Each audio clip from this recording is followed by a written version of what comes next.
Hello and welcome, my amazing friend. I am so blessed that you're here to be with me today for this episode of Trailblazing TV.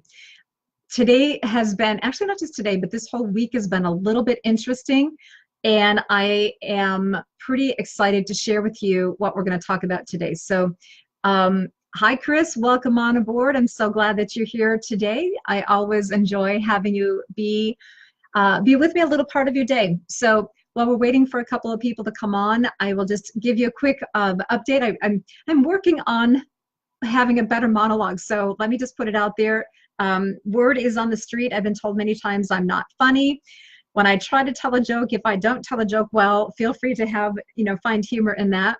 But I'd love to, as we continue to work on Trailblazing TV, I'm looking at coming up with a different opening monologue. So with that, Blaine, welcome on aboard. It is a gorgeous, gorgeous, glorious day today. And what I was starting to say is actually this whole week has been kind of a mind spin. And so I'm actually going to just jump right into this. The subject of today is thriving in the thick of it. So what I want to talk about is there are these life experiences that we all have that at times when we're going through what seems like challenges, we're going through opportunities of growth, we are going through moments that can seem really overwhelming to us, and you're wondering, like, oh my gosh, what is this about? Haven't I suffered enough? Haven't I gone through enough? Haven't I learned enough? That many times there are some cliches that you've probably heard of, but there's a lot of truth behind them. One of those is that when you are praying for strength, you get challenges. So if you don't want to be stronger, stop praying for strength, right? But with that, we know that challenges bring about character. It really is true. And so what I'm going to talk about today is a perspective here. Hi, Janice. Is a perspective about how you thrive in the thick of it. So, hi, Dave. So what I'm going to share with you are a couple of little real life situations that I went through, and I'm going to lead you into some perspectives that I've gained that came out of my severe traumatic brain injury rehabilitation process. In fact, what was really interesting during that time, many of my friends and colleagues over the last few years had a common statement that they would make. Hi, Beverly, thanks for joining us. This common statement that I used to hear all the time was, oh my gosh, Deborah, you're so strong. You're so strong. I don't know if I could do what you're doing.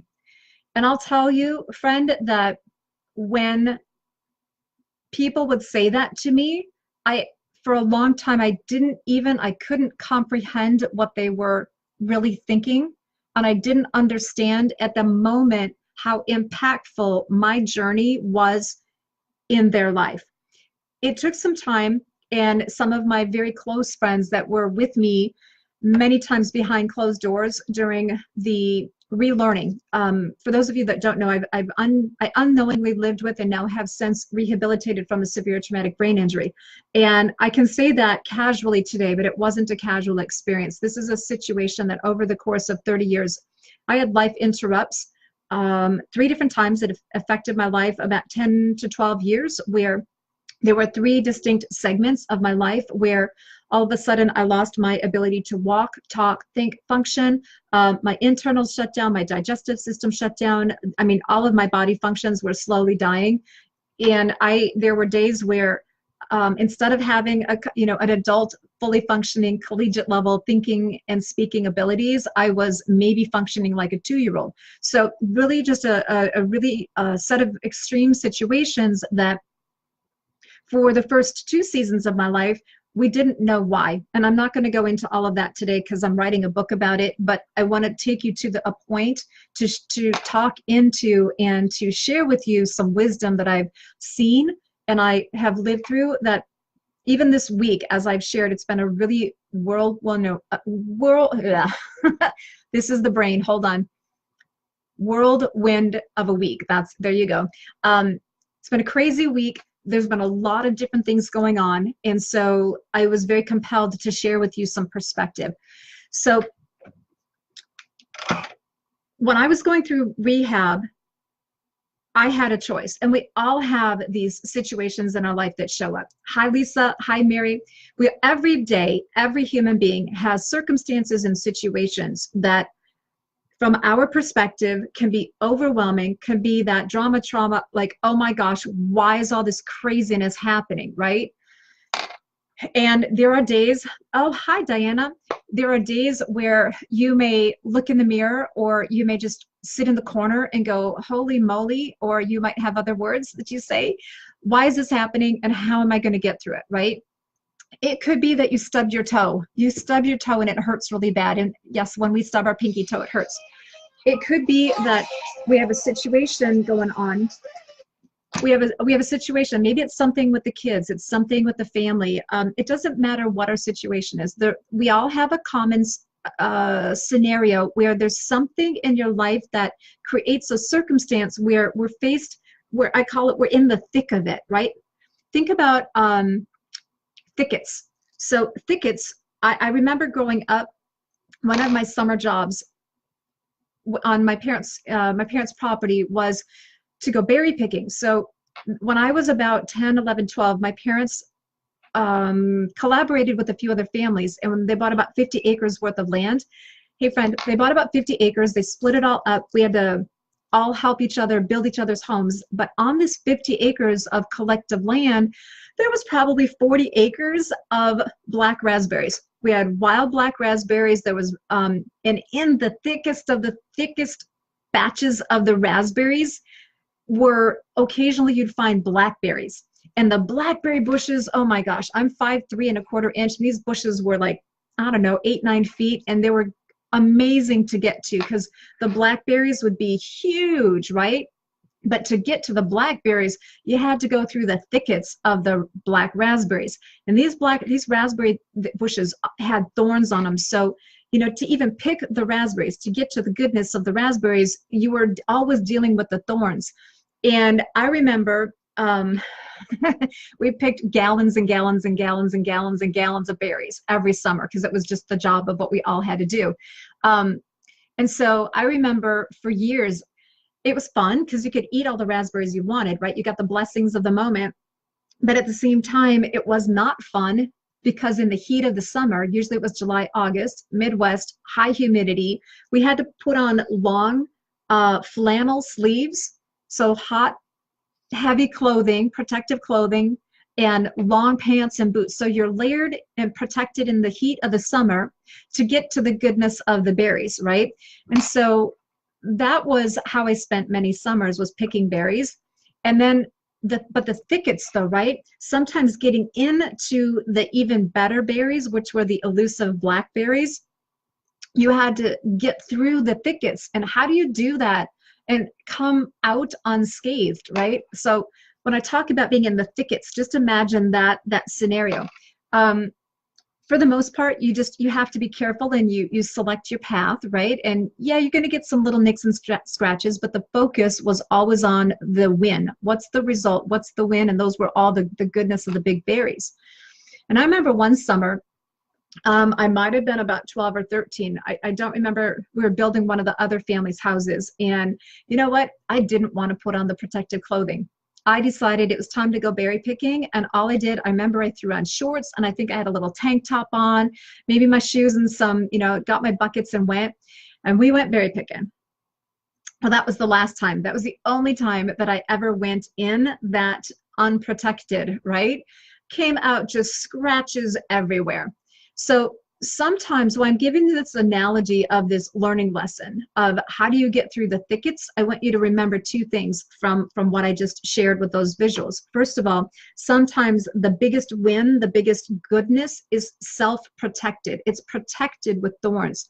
God has a way of making the most nourishing things in our life and in our world having layers of self-protection. So for example, roses have thorns, right? We know that those thorns actually protect the rose and the bud of the rose, the rose bud or rose hips are very, very healing to the body if you actually drink tea or you consume the medicinals. Roses themselves, the aromatherapy, the oils are very nourishing. The same thing with the blackberries. Okay, so sometimes the goodness that you need in your life to celebrate the goodness, to celebrate the win, we have to get through the thicket of it, with the thick of it. And we might have a few scratches along the way. And so there's another analogy I want to give you before I lean into the final sharing of what I want to talk about today. So imagine and hold on to that vision of either the rose bushes and the beautiful parts being protected by the thorns, or the raspberry bushes with the goodness of the blackberry bushes inside, right? And again, all the thickets and the thorns.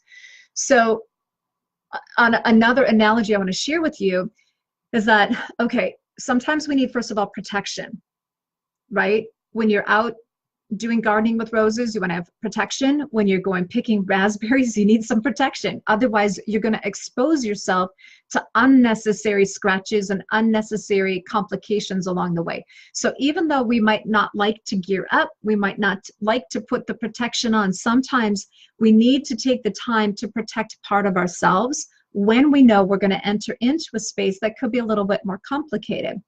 So when we are thriving in the thickets, protection is important.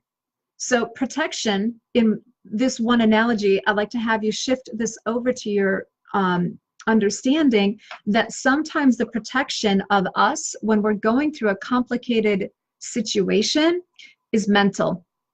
It's mental protection. So for example, when I was going through picking the berries, even though I didn't want to put on the coverings for the summer, because yes, it was hot, and yes, it was humid, I knew that if I put mind over matter and allowed myself to protect, so that when I had protection with the proper tools, when I went to pick berries, I wasn't even aware anymore of the clothing, right? I put mind over matter. That is a huge thing. It was a decision. When you are struggling or you're in the thick of a challenge, mind over matter first. Your decision to see it through in spite of all of the things that could scratch you along the way, to get to the goodness on the other side.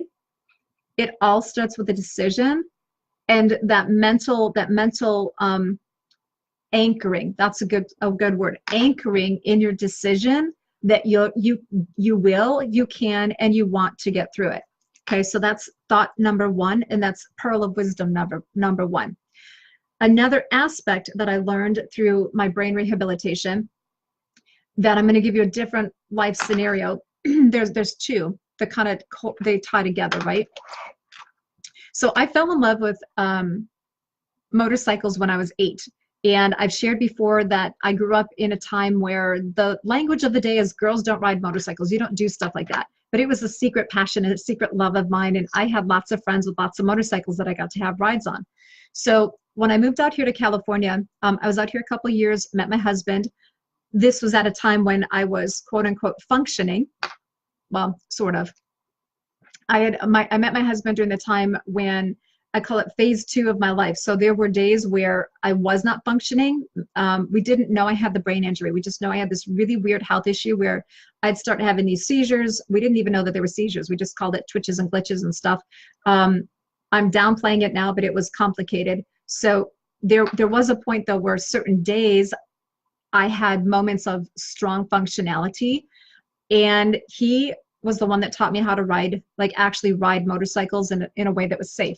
And so I remember I got on a first motorcycle of his, and he told me it's like riding a bicycle. Now, I had ridden bicycles for years, so I understood that.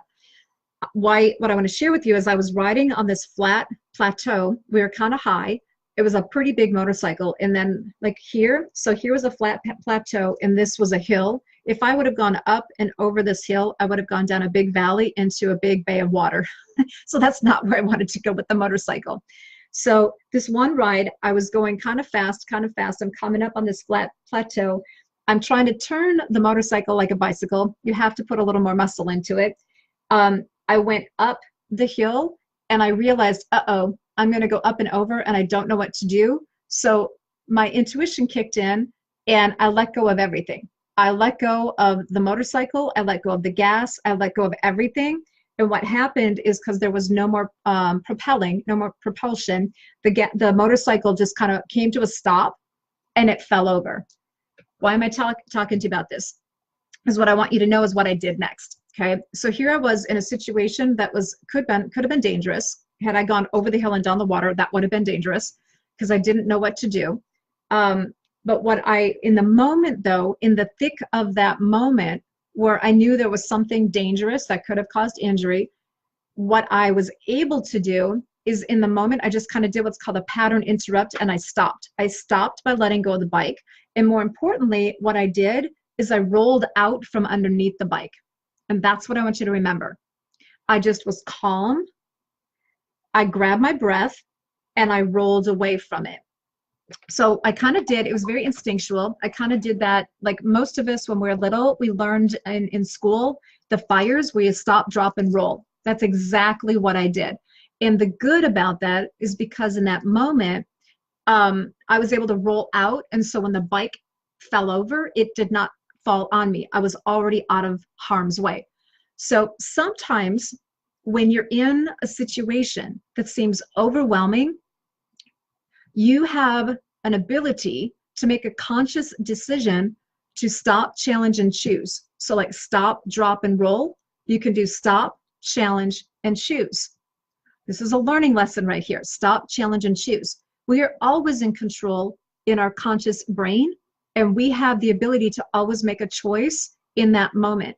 And sometimes you need to do what's called a pattern interrupt to stop whatever the moment of your emotion is that can be feeding into the cycle of stress and overwhelm while you're trying to get through the challenge of the day, right? So if you're in the thickets, how do you stay thriving? It has to do with your thought perspective. Stop, challenge, and choose, and do a pattern interrupt. So that's where the rolling away. How do you move? How do you change direction really quick?